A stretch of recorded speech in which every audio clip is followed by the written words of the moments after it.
Nike just released a brand new commercial featuring Caitlin Clark and her new Kobe shoe that she released today. And I saw this commercial yesterday on social media. I thought it was so cool. There's a shot when she's in the locker room and she opens her eye and it like turns into what looks like a snake eye, but when you zoom in, it's actually the Kobe logo in her eye. And as you know, Kobe's nickname was the Black Mamba. I just felt like across the board, this commercial was a 10 for 10. And a lot of people have been getting on Nike because they don't feel like they have been promoting Caitlin as much as they should. But I will. This was meant to be a routine Nike rollout. Instead, it became an unannounced power move the league never saw coming.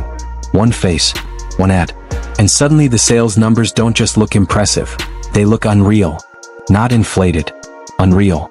While fans celebrate and accountants try not to grin too hard, Aya Wilson is left staring at a picture that no longer adds up the way it used to. How did this moment arrive without warning? And why does it feel like the balance of power didn't explode, but quietly, permanently shifted? Caitlin Clark is going viral again for the new Nike commercial. The shoes are finally coming out. Finally, I'm trying to figure out what took so long. I really don't know what took so long for y'all to start this rollout. But hey, it's finally here. Let's get into what Nike posted for Caitlin Clark. Here it says, Caitlin Clark's anticipated Nike signature shoe is expected to launch in spring 2020. Nike woke up one morning, stretched, checked the internet, and seemingly decided that chaos sells better than caution. Because a 42-second Caitlin Clark commercial didn't just drop, it detonated the sneaker universe, like someone accidentally slammed the big red marketing button labeled instant hysteria. Got it right here. If you are looking for virality, I mean, I'm not gonna lie, I think we're looking at Caitlin Clark's ad being one of the more viral things we've seen in a long time. Like if you look at the Instagram post on Nike, as far as I'm aware, the Instagram post, the ad didn't gently arrive or politely introduce itself. It crashed straight through timelines, group chats, resale platforms, and corporate dashboards with the energy of a fire alarm nobody could turn off. WNBA, and Caitlin Clark has she transcended even that. She's in a whole different stratosphere. This is Caitlin Clark, Caitlin Elizabeth Clark. Call her, yeah, CEC, Caitlin Elizabeth Clark, man. This is who she is, bro. Come on, guys. She can. And then you got the New Heights podcast, bro. Like Caitlin just putting more money in their pockets. Like just shout out to Caitlin. Like I said, man, the way you play basketball is kind of how I look at you in real life. And for anybody who hoops, I feel millions of views materialized almost instantly. Headlines began writing themselves.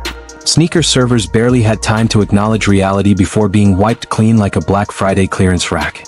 This wasn't another athlete floating through slow-motion cuts and fresh kicks. This was Nike publicly admitting that gravity is real, and Caitlin Clark happens to be the center of it. While the internet refreshed product pages and ran resale math like day traders, Aya Wilson was having a much quieter realization, watching her own spotlight dim as someone else casually walked off with the stadium lights. None of this was subtle, graceful, or carefully phased over time. It was fast. It was public. And it carried the kind of finality that makes endorsement executives sweat through tailored blazers. Clark didn't just dominate the conversation on the court, she annexed the sneaker economy too. And she did it without even releasing a signature shoe. That detail alone borders on illegal in marketing circles. Yet here we are. This wasn't about disrespecting past stars or erasing achievements. It was a reminder that star power doesn't wait its turn.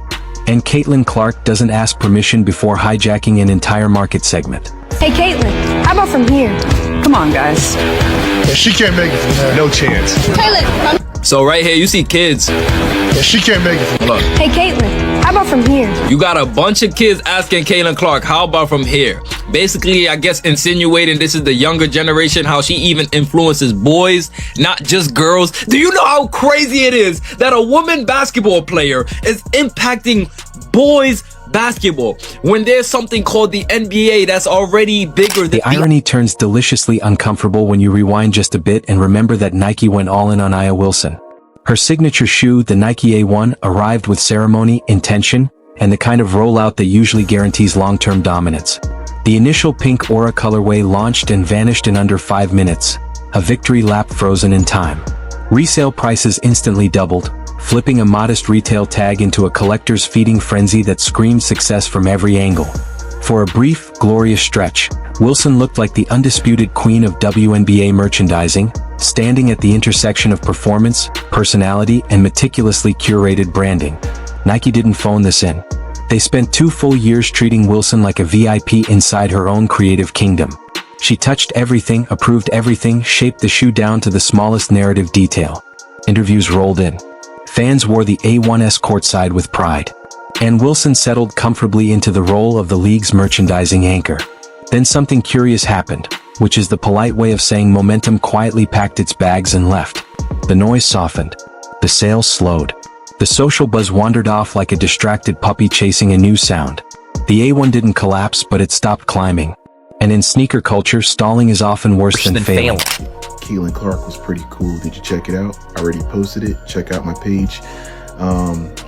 But I'm glad that Caitlin Clark is finally getting her brand being pushed out. It just seemed like it kept holding her brand back for whatever reasons. But I'm kind of glad it's no longer being delayed. It's going to be full throttle in 2026. And her signature shoes coming out in 2026. And I can't wait. I hope it looks nice though. You know what? But I'm such a fan. I don't care if they're ugly. I'm still going to buy it. Caitlin Clark was pretty cool. Did you check it out? I already posted it. It's on my page. But honestly, I'm just glad Caitlin Clark is finally getting her brand pushed the way it should have been all along. For a while, it felt like her momentum was being held back for reasons nobody could really explain. Now that the delay is over, it's full throttle heading into 2026. Her signature shoe drops next year and I can't wait.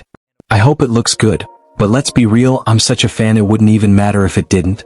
If her name's on it, I'm buying it. Your roster features all-time greats, and I am incredibly proud to join some of the best athletes in the world. I'm excited to share a first look at what we've created together. Y'all should have did this.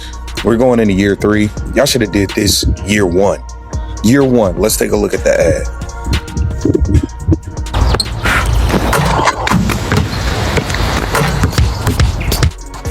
Hey, Caitlin!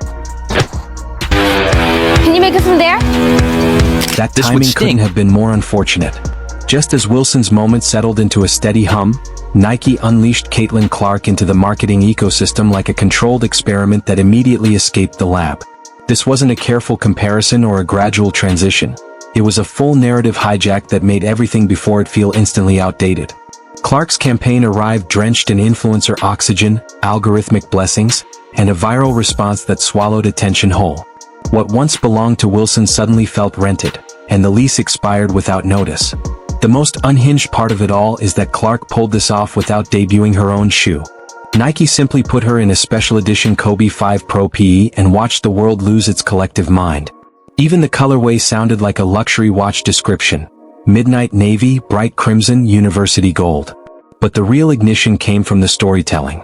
Resale platforms wasted no time, inflating prices to levels that felt less like commerce and more like ransom demands, jumping from under $200 to wallet-flinching territory. Meanwhile, Wilson's meticulously crafted signature shoes sat patiently, inching closer to clearance racks like artifacts from a different era.